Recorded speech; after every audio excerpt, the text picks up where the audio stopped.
看看这几位拥有最原始血统的小朋友，这是他们出生1周时的样子。这个穿黑白色皮袄的小伙子叫路飞，看得出来，现在的他很擅长爬行运动。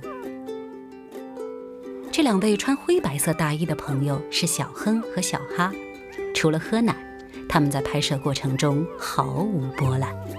所有的小狗啊，在刚出生的时候其实都是一样的，每只小狗都是天使。新的生命总是给人带来很多希望，很多快乐。但是到它们2个月的时候，你会发现，它们就是一群造粪机器。既然如此，不妨就把时间快进1个月吧。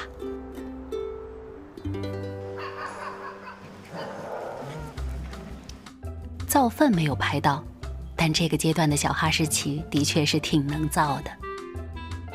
这是他们第1次走进犬舍的训练场，但训练对他们来说还是很遥远的事情，这会儿他们随心所欲就好。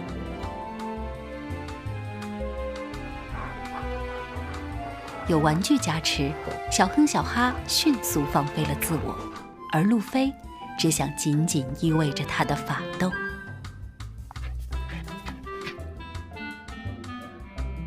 这是3条被寄予了希望的小狗。作为 CKU 幼犬组全场总冠军的孩子，这群冠2代能否继承爸爸的衣钵呢？路飞只能用行动表示，我不行，我很怂。倒是小亨小哈看起来没什么包袱，他们只想在这块场地上争夺一个玩具统治权。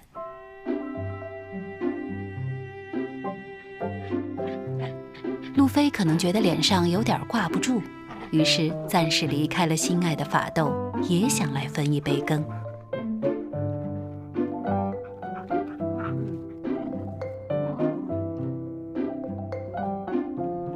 连1个回合都没有坚持住，还是从哪里来回哪里去吧。